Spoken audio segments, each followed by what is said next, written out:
This is the story of Teodora Verbitskaya's life from 1927 to 1945. She was a young mother trying to protect her children from Stalin in Russia, the German invasion of Russia, and the murder of 7,500 Jews by the Nazi death squads, many of whom were friends and neighbors from Mariupol, Russia. Teodora and her daughters were forcibly deported to Germany to slave labor camps under Hitler. Finally, they were rescued and liberated by American soldiers. The stories from the book Two Regimes, a mother's memoir of wartime survival by Teodora Verbitskaya, who is the mother of Nadia Werbitzky, a professional artist. No one posed for the artist. Every face you see is of a person who lived and breathed on this earth. The following are shared memories of mother and daughter. In the Kuban region of the USSR, on the shore of the Azov Sea, 40 kilometers from the city of Yeysk, there is a small fishing village located around a group of grain elevators. It is called Pereprava, and it received its name in earlier years when the Kuban region was rich with grain. The elevators were used to store the grain before it was transported abroad. The bay was protected from the fast sea current by a long reef, and although it was not very wide, it was deep enough to allow even the ships from the Mediterranean Sea. We moved there in the beginning of March 1927. Snowstorms were still raging over the ice-covered sea. The steppe, stretched as flat and smooth as a tablecloth and vast like the sea itself, was covered with snowdrifts from which the dry leaves of last year's growth protruded. We found ourselves in this area by circumstance, and had never imagined that fate would lead us there. These were the first years of Stalin's repressive policies, a time when people felt guilty without cause and tried to run as far as possible, hiding from the ever-growing danger. One of these people was my husband, Dmitry Fyodorovich Verbitsky. While living in Mankovka, he was the director of the Mankovo-Kalitvinsk Technical School, located not far from the railway station. Someone had informed the authorities during a card game, where tongues tend to wag, that he allegedly said, "The Kremlin has become inhabited by little long noses." This was symbolic of certain little insects that live in the Kuban region and exist by eating the kernel of wheat grain. In addition, he was accused of allowing the children of clergy and of the kulaks to enroll into his school without permission from the authorities. Finally, he had to forfeit his rights and leave this area where we were all living, along with resigning as director of the school. Moreover, he was put under house arrest until further notice. GPU had not as yet come into existence, but there was a kind of transitional force, an outgrowth of the former Cheka. They were stationed in the more popular areas and were involved in flushing out the remaining bourgeoisie class and remnants of the anti-communist White Army. The militia didn't operate in such backwoods areas like Mankovka. Since there were no guards assigned to watch my husband, he took advantage of the situation by jumping out of the window and escaping. Before anyone noticed, he went to the Chertkov station and left by train to the above-mentioned Periprava in the Kuban. When word spread that my husband had fled, the village council paid me a visit, pretending to be upset and feigning tears. I told them that he had left me. The council was made up of simple people not yet corrupted by the Soviet regime. They believed me and even took me and my children, one of whom was only 2 months old, to the station and bought us tickets to Mariupol, where my widowed father was living.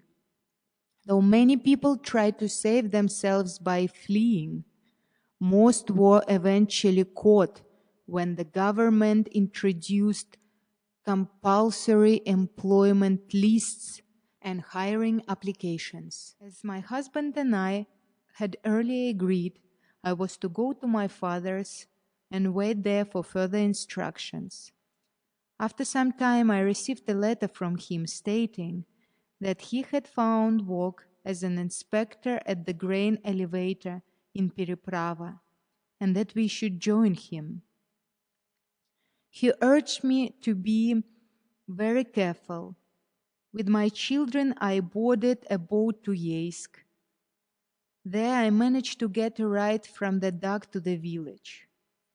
My husband had found an abandoned cottage and fixed it up for our arrival.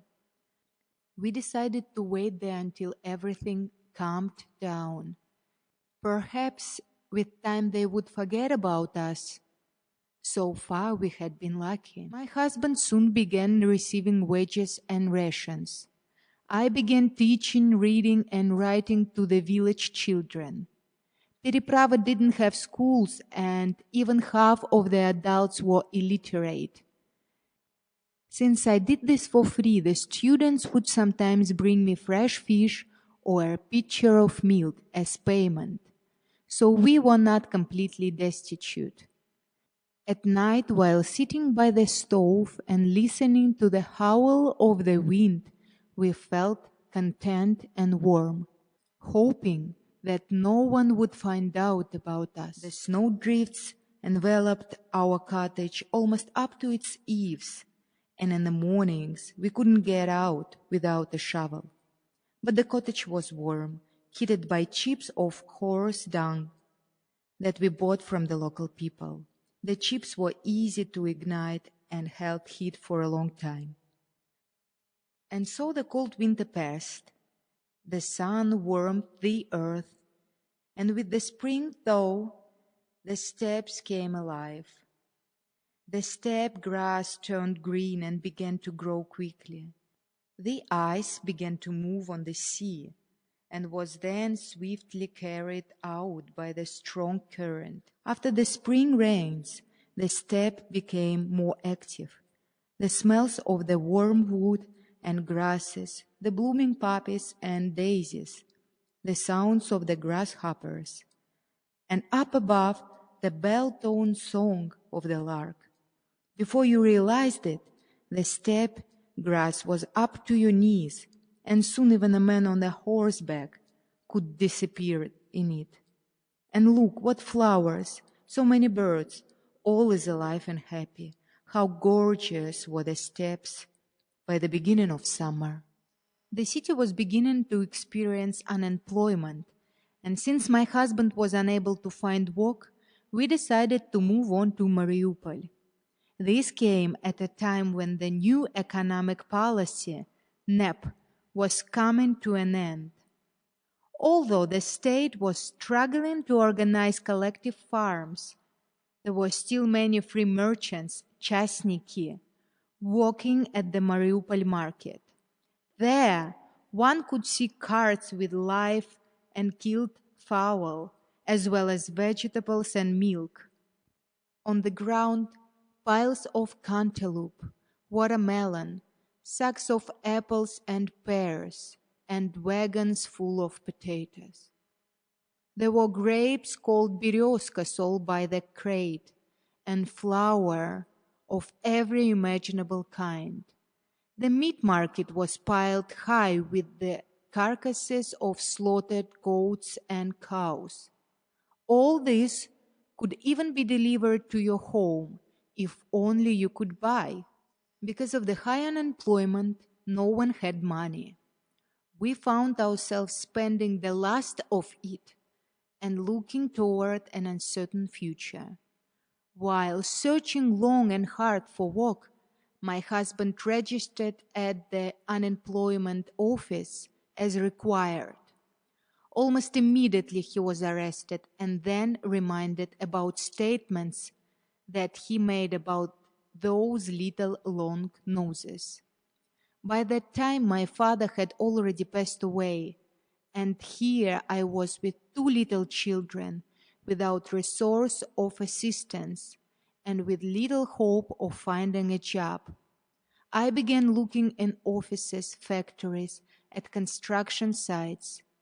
Everywhere I heard the same response: there is no work. It happened that one day I ran into a girlfriend from high school. Olga was already married with 4 children and had been living in Mariupol for some time. Her husband had been seriously ill and bedridden. They had their own little house that they built themselves out of a clay and straw mixture. "If you like, move in with us," Olga said to me. "You might even be able to find work here. Many of the Greeks are hiring painters to whitewash their animal barns." I became overjoyed at the prospects of that situation, and after thanking our former and kind hosts for sheltering us, I took my children and our belongings and moved in with Olga's family. Years went by, and Nadia, my older daughter, started school, and I had a job at an office. Our office decided to move into a house of a recently dispossessed Greek. We were moved to the summer kitchen next to the office.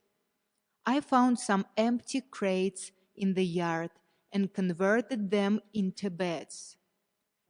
And in the winter, when the snow came in through the floorboards, we had somewhere to sit.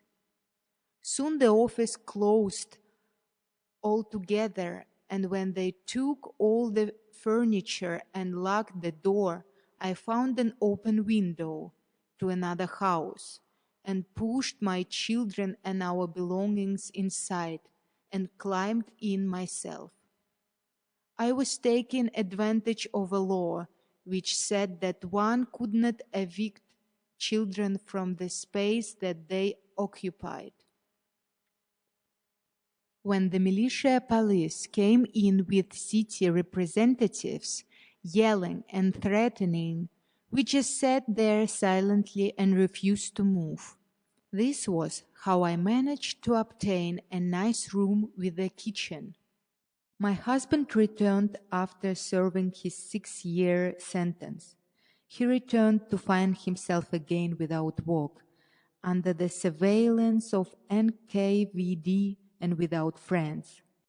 All friends had also been arrested, while others were too afraid to continue a friendship. He did manage to find someone, but sometimes he would come home tipsy from drinking. And that is how it continued until the catastrophe, which destroyed our family completely.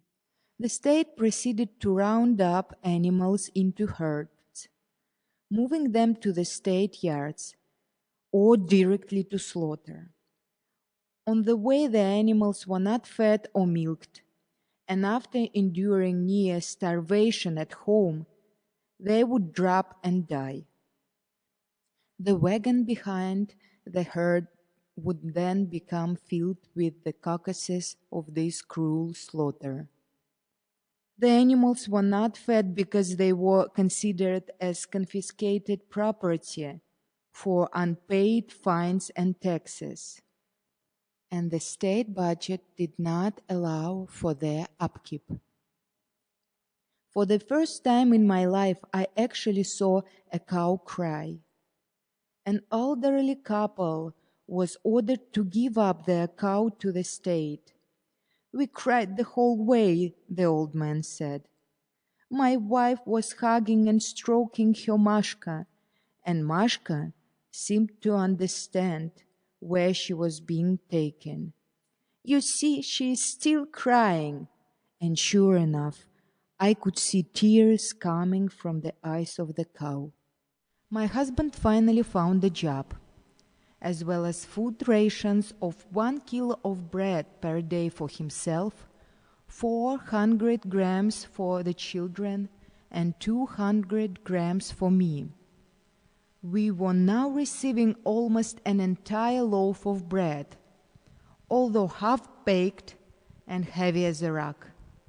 Since there was no other food, it was usually consumed in one sitting. When the ration cards needed to be changed, there was no food for several days, and we would be forced to buy on the black market, which left us penniless. Except for some occasional salted fish, meat and fish were unavailable for several years, as well as fruits and vegetables. Despite the fact that Mariupol was full of gardens and located on the sea, most of the burden of providing for the family fell on the backs of women. They worked in the factories and offices and obtained and prepared food and clothing. Although burdened by the responsibility for raising a family, we women somehow adapted and learned to live one day at a time. In 1932, our city was experiencing hunger and began to die. The villagers still had bread, but were unaware that they, too, would soon suffer the fate of the city dwellers. The policy of taking the grain and bread from farmers began in the 1920s. When the state later realized that it couldn't do without the farmers, it introduced the new economic policy, NEP. With the arrival of the Stalinist era, however, the state began a policy of extreme and repressive measures with the purpose of organizing the collective farms. Sweeping every last grain from the beans of the peasants, the authorities then sent them away to Siberia or the Solovki Islands, without consideration to the sick, the aged, or the children, and without even allowing time to say goodbye. The police would arrive and, at gunpoint, force these people into trucks, ignoring the wailing, the crying, and the moans. Now the village began to die. At first, the farmers began taking apart their sheds to use as firewood, then the straw roofs of their houses. Later, when the freeze became more severe, they would use anything that would burn: furniture, personal belongings, etc. Finally, just to keep warm, they burned down their own cottages and began to freeze to death. In some villages, all that remained were the smokestacks, standing like gravestones, leaving no one alive. One night we were woken up by a noise from outside. Listening closely, we heard a car quietly approaching our gates. My husband realized who it was and whispered to me, "The Black Raven." We continued to listen, trying to figure out where they were headed. "Prepare a coat, a hat, and some bread," my husband whispered, and quickly began to dress. We listened more intently, wondering, will they go into our yard or the neighbors? The footsteps were approaching our yard. My husband's teeth began to chatter involuntarily, and he had to hold his chin with his hands. They went to our neighbor's apartment below us. We overheard some quiet voices, and several minutes later they began to leave. Very carefully we separated the curtains and looked out of the window. There were 3 men, the one in the middle, Jean's father, the Greek. Everything became quiet downstairs. There was no crying or farewell during arrests. It wasn't allowed. As soon as one is arrested, he is seen as an enemy of the people. Forget about him. The state is above all. This storm, too, had passed. Life moved along swiftly. Before one had time to think of today, the concerns of the next day overtook us. The arrests continued. The Greeks and the Ukrainians were labeled as enemies of the people and taken away. Then the engineers, those saboteurs and spies, were arrested, followed by bank directors and their assistants, office workers, school principals, and many others. I too had to bid farewell to my husband. We shall meet again at God's throne. Forgive me and farewell. In 1939, the Germans tore Poland to pieces in a few days, descending on the country like an evil hurricane. The Poles ran toward the border for safety and were met there with bayonets. 12,000 of the Polish army's finest had to take refuge in Katyn forest. Nor was Russia spared the fate of Poland. The German vultures swept down on the Russian soil, crumbling and burying everything in their path and bringing death. With the war came the flood of refugees. As soon as the first bomb was dropped on Poland, bread and all other products disappeared from the market. To receive a quarter of a pound of margarine, I stood in a line with 7,000 people, and behind me there were at least as many. We stood day and night and got nothing. The announcement was made to the entire civilian population that because of strategic considerations and their experience in other cities, we had to begin digging anti-tank trenches at a distance of a rifle shot from the city. To execute this order, the entire populace, regardless of age and sex, was needed. Anyone capable of holding a shovel. I arrived at the digging site with my co-workers, while my children came with their schoolmates. The ditches we dug were 5 meters across, 5 meters deep, and 1 kilometer long. When they were still shallow, we threw out the dirt ourselves. But as we dug deeper, we had to remove the soil with the help of stretchers. Since we came to work every day in trucks, we were supplied with stretchers, picks, and shovels. Water was also brought in barrels. Social work is contagious, and we worked happily and enthusiastically, helped along by a continuous stream of wisecracks, jokes, and even singing. The trains, it was said, were being bombed, including the Red Cross trains, carrying the wounded. Under the cover of darkness, party members and their families were evacuated on ships, but the rest had no place to go. Petrovich's wife, who lived in the main apartment, came in one day and offered to sell me some coal for heating. Since I had no money, she said, "Then move into our apartment and take care of our furniture." Without thinking twice, I agreed, and we took over their beautiful furnished flat. The coal, which I couldn't buy, was divided up among the neighbors.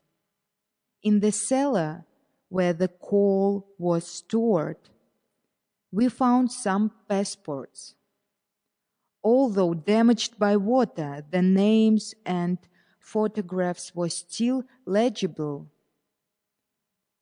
It appears that Petrovich was an NKVD agent. Otherwise, why these passports? Evidently, people were put in the cellar and their passports were thrown in the furnace. I still remember the photographs of two young women. Why were they taken, and for what reason? We continued to walk digging trenches. It became clear that we were running out of time and would be unable to dig around the entire city. While we walked, air battles raged above our heads, and we were shot at. Fortunately, none of the walkers had yet been wounded. The city was soon surrounded by the Germans. 20 or so soldiers ran down our street, and everything grew quiet.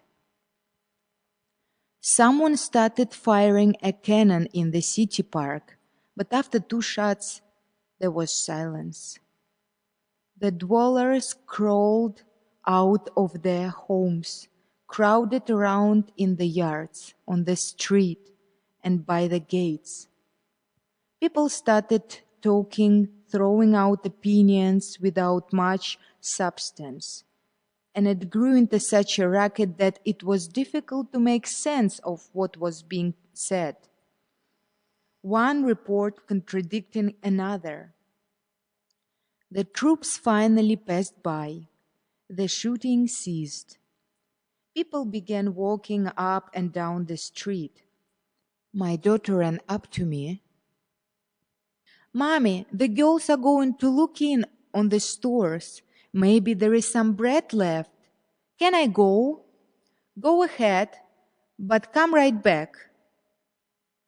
The store was around the corner. Just as they turned the corner, I saw them running back. "Mommy, there is a German soldier on a bicycle." It was a motorcycle. This was a sign that the Germans took the city without a battle. Everyone breathed a sigh of relief. Up to now, the Jews had been left alone and walked about freely, although the authorities were keeping track of them. On a certain day, old man Gorlin, who had been a neighbor, came knocking on my door and informed us that the Germans had ordered the Jews to pack up their belongings and prepare to leave. He shared the kitchen with us. On the chance that he would return, he asked us to watch his room and not allow anyone in. By evening of the same day, we watched as they were led down the street toward the military barracks outside of the city. By the time we ran outside, the first column had already passed the house. In front were the rabbis, the doctors and their families, and the Jewish intelligentsia. Next were the elderly, supported under the arms. The sick were on stretchers, and the children walked along, carrying knapsacks and small bundles. The procession moved very slowly. My children ran to say goodbye to their classmates, their best friend Rusia Halperin, their favorite teacher Berta Vladimirovna, and other teachers. After the last column passed and the convoy had all but disappeared from view, we saw a young woman running with 2 children, desperately trying to catch up. She held an infant under one arm. Clutching her other hand was a 3-year-old girl dragging a large doll. The guards had apparently forgotten about them. The doll was slowing them down, so the mother grabbed the girl with the doll and placed her on top of a bundle that was tied to her arm. Then she continued running, trying to catch up with her people. It was difficult to believe that they would shoot down 7,500 people for no reason. But several days later, they were executed and buried in those same trenches that we had dug around the city before the Germans arrived. Apparently, many of those buried were not killed because the earth continued to move for some time afterward. A vile, inhuman, and criminal act had taken place in history. Several people died in our building. The Jews had been killed, and the yard became empty. My children and I were sent to Germany. At the Mariupol station, we said goodbye to everything that had been dear to us, and we said goodbye forever. The railway car was filled to the limit, and the doors were bolted shut with a padlock. We were unloaded at night and under guard, then transferred to a building with no access to a window or a place to put our things. We were taken to a large gymnasium with blackened windows. Inside were bunk beds, 18 of them, 4 beds high. They were positioned so close together that there was barely enough room to squeeze by. The camp had 2 exits. One set of gates was heavily guarded by police and led out to the street, while the other led to the factory. The entire camp was surrounded by barbed wire that was hung on posts and bent inward. The barracks were locked up for the night. Often we would be awoken several times for a head count by the police. The camp director was a meek, perhaps even kind man, but above him, as in all camps, stood the dreaded Gestapo agent. Our camp called him Tiny due to his insignificant height. Everyone, including the German workers and the police, trembled whenever they were around him. Once a week, he would send allegedly suspicious individuals to the Wuppertal prison, from which they would never return. One of the men in the prison was a German soldier, a deserter. He had been arrested because he went home to visit his sick wife and children without permission. He told us about the battle at Stalingrad and the German defeat on all of the fronts, the armies destroyed and retreating. He said that half of Germany was already in American hands. We listened in amazement, not believing our ears, but saying nothing. We didn't want to miss a single word of his account. Throughout our entire 4-year imprisonment, we had not known what was happening on the military front. We stood for hours in the hallway with the other prisoners, talking without being told to return to our cells.